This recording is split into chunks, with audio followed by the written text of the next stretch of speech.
Change ಮಾಡ್ಕೊಂಡಿದೀವಿ. Fibre ಬಹಳ ಕಡಿಮೆ ತಿಂತೀವಿ. ಅದಕ್ಕೋಸ್ಕರನೇ ವೆಸ್ಟೀಜ್ ಅಲ್ಲಿ ಒಂದು ಕೆಟಗರಿ ಇದೆ, ಫಿಟ್ನೆಸ್ ಅಂಡ್ ಡಯಟ್ ಅಂತ. ನಮ್ಮ ವೇಟ್ ಅನ್ನ ಬ್ಯಾಲೆನ್ಸ್ ಮಾಡ್ಕೊಳ್ಬೇಕು. ವೇಟ್ ಕಡಿಮೆ ಇದೆ ಅಥವಾ ಜಾಸ್ತಿ ಇದೆ ಅದನ್ನ ಬ್ಯಾಲೆನ್ಸ್ ಮಾಡ್ಕೊಳ್ಬೇಕಂದ್ರೆ ಪ್ರೋಟೀನ್ ಕನ್ಸಂಪ್ಷನ್ ಜಾಸ್ತಿ ಮಾಡಬೇಕಾಗುತ್ತೆ. ಸೊ ಪಿಡಿಕಾಸ್ ವ್ಯಾಲ್ಯೂ ನಲ್ಲಿ ಇರ್ತಕ್ಕಂಥ ಪ್ರೋಟೀನ್ ಪೌಡರ್ ಕೂಡ ಇದೆ. ಇನ್ನು ಎಕ್ಸಸ್ ವೇಟ್ ಇರ್ತಕ್ಕಂಥ ವ್ಯಕ್ತಿಗಳಿಗೆ ಕಂಟ್ರೋಲ್ ಮಾಡಬೇಕು ಅಂದ್ರೆ ಅದಕ್ಕೆ ಒಂದು ಕೆಟಗರಿ ಇದೆ, ವೆಸ್ಲಿಮ್ ರೇಂಜಸ್ ಅಂತ. ಸೊ ವೆಸ್ಲಿಮ್ ರೇಂಜಸ್ ನಲ್ಲಿ ವೆಸ್ಲಿಮ್ ಶೇಕ್, ವೆಸ್ಲಿಮ್ ಕ್ಯಾಪ್ಸೂಲ್, ವೆಸ್ಲಿಮ್ ಟೀ ಅಂತ ಬರುತ್ತೆ.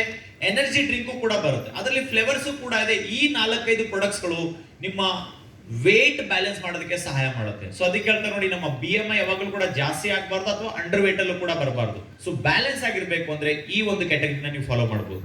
ಇದು ಬಹಳ ಬ್ಯೂಟಿಫುಲ್ ರಿಸಲ್ಟ್ ಇರ್ತಕ್ಕಂಥದ್ದು, ಮತ್ತೆ ಅಡಿಕ್ಟ್ ಆಗಲ್ಲ. ಆ ಕಂಪನಿ ಹೆಸರು ಹೇಳಲ್ಲ ನಾನು, ನೀವು ಆಲ್ರೆಡಿ ಮಾರ್ಕೆಟ್ ಅಲ್ಲಿ ನೋಡ್ತಾ ಇದ್ದೀರಾ. ಆ ಕಂಪನಿ ಪ್ರಾಡಕ್ಟ್ ತಗೊಳ್ತೀರಾ, ಶೇಕ್ ಅನ್ನು ಕುಡಿತೀರಾ, ನಿಮ್ಮ ಐಡಲಿ ವೇಟ್ ಕಡಿಮೆ ಆಗುತ್ತೆ. ಬಿಟ್ಟ ತಕ್ಷಣ ಮತ್ತೆ ಬೌನ್ಸ್ ಬ್ಯಾಕ್ ಆಗುತ್ತೆ, ಬಿಡಂಗಿಲ್ಲ. ಕೆಲವರು IC ವರೆಗೂ ಕೂಡ ಹೋಗಿದ್ದಾರೆ. ಬಟ್ ಒನ್ ಥಿಂಗ್ ನಾವು ಹೇಳ್ಬೋದು, ಈ ಪ್ರಾಡಕ್ಟ್ ನಿಮ್ಗೆ ಅಡಿಕ್ಟ್ ಆಗಕ್ ಬಿಡಲ್ಲ ಒಂದು.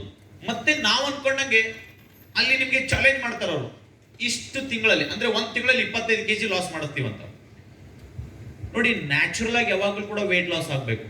ಆರ್ಟಿಫಿಷಿಯಲಿ ನಾವು ಮಾಡಬಾರ್ದು. ನಮ್ಮ ಬಾಡಿ, ನಮ್ಮ ಸಿಸ್ಟಮ್ ಮೇಲೆ ಯಾವುದೇ ಕಾರಣಕ್ಕೂ ನಾವು ಫೋರ್ಸ್ಫುಲಿ ಅದನ್ನ ಕಂಟ್ರೋಲ್ ಮಾಡಕ್ ಹೋಗ್ಬಾರ್ದು. ಅದಕ್ಕೆ ಹೇಳ್ತಾರೆ ನೋಡಿ, ನೇಚರ್ ನೀವೇನಾದ್ರೂ ಕಂಟ್ರೋಲ್ ಮಾಡಬಾರ್ದಂತೆ, ಫಾಲೋ ಮಾಡ್ಬೇಕಂತೆ. ನಾವು ನೇಚರ್ನ ಕಂಟ್ರೋಲ್ ಮಾಡಕ್ ಹೋದ್ವಿ, ಡೆಫಿನೆಟ್ಲಿ ನೀವು ಅದಕ್ಕೆ ಬೆಲೆ ತರಬೇಕಾಗತ್ತೆ. ಸೇಮ್ ನಡೀತಾ ಇರೋದು ಇವತ್ತು. ನಾವು ಯಾವಾಗಲೂ ಕೂಡ ಸ್ಲೋ ಆಗಿ ವೇಟ್ ಲಾಸ್ ಆಗೋದು ತುಂಬಾ ಒಳ್ಳೇದು. ಸೊ ವೆಸ್ಟೀಜ್ ಪ್ರಾಡಕ್ಟ್ ಅಲ್ಲಿ ಯಾವುದೇ ತರದ ಸ್ಟಿರಾಯ್ಡ್ಸ್ ಗಳಿಲ್ಲ, ಆರ್ಟಿಫಿಷಿಯಲ್ ಯಾವ ಇಂಗ್ರೀಡಿಯೆಂಟ್ಸ್ ಗಳಿಲ್ಲ. ಇದರಲ್ಲಿ ಇರೋದು ಗಾರ್ಸಿನಿ ಅಂತ ಒಂದು ಫ್ರೂಟ್. ಈ ಫ್ರೂಟ್ ಏನ್ ಮಾಡುತ್ತೆ, ನಿಮ್ಮ ಅಪೆಟೈಟ್ ಅನ್ನ ಸಪ್ರೆಸ್ ಮಾಡುತ್ತೆ, ಕ್ಯಾಲರೀಸ್ ನ ವೇಗವಾಗಿ ಬರ್ನ್ ಮಾಡುತ್ತೆ, ಮೆಟಾಬಾಲಿಸಮ್ ನ ಇಂಪ್ರೂವ್ಮೆಂಟ್ ಮಾಡುತ್ತೆ. ಸೊ ದಟ್ ನಿಮ್ಮ ವೇಟ್ ಐಡಿಯಲಿ ನ್ಯಾಚುರಲ್ ಆಗಿ ಲಾಸ್ ಆಗೋದಕ್ಕೆ ಹೆಲ್ಪ್ ಆಗುತ್ತೆ.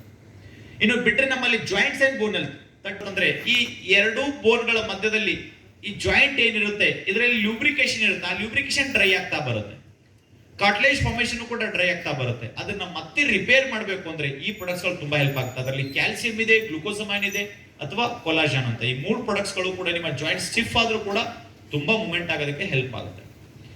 ಇನ್ನು